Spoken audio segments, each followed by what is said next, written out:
22শে শ্রাবণের ওপর আমার ভীষণ রাগ হয়। না, এটা আপনার মৃত্যুদিন বলে নয়।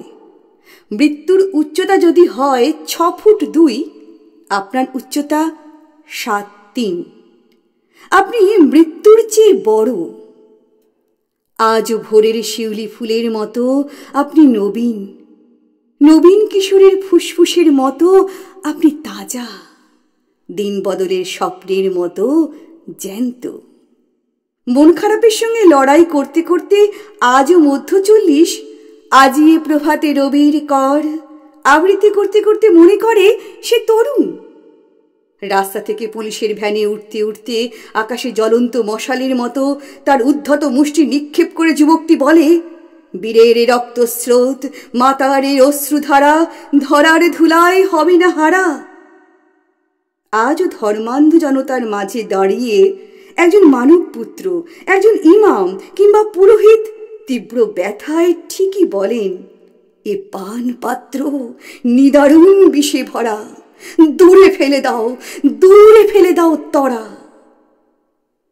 আজও প্রত্যাখ্যাতা নারীটি খসে পড়া ফুলের পাপড়ির মতো মলিন হয়ে মাটিতে মিশে যেতে যেতে শেষমেশ উঠে দাঁড়ায়, বলে, নহি সামান্যা নারী।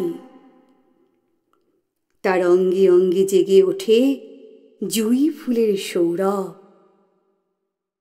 মৃত্যুর উচ্চতা যদি হয় 6 ফুট 2, আপনার উচ্চতা 7'3". আপনি আছেন, একটি জাতির নিঃশ্বাস আর প্রশ্বাস হয়ে রয়েছেন মৃত্যুর 82 বছর পরও।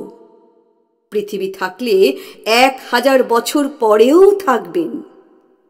তবু 22শে শ্রাবণের ওপর আমার রাগ হয়। কি তীব্রভাবে এই একটা দিন মনে করায় আপনার প্রয়াণের সঙ্গে সঙ্গেই আমরা হারিয়ে ফেলেছি আমাদের শেষ দীঘল মানুষটিকে। এই একটা দিন আমাদের মনে করায় আপনার গান আছে, কবিতা আছে, ছবি আছে, গল্প আছে, উপন্যাস আছে, প্রতিষ্ঠান আছে, আশ্রয় আছে, অথচ আপনি নেই। এমন একটা মানুষের মধ্যেও আপনি বেঁচে নেই যিনি শাসকের চোখের ওপর রাখতে পারেন চোখ, ছুঁড়ে ফেলতে পারেন নাইটহুড, যার দিকে ঘাড় উঁচু করে তাকাতে হয়।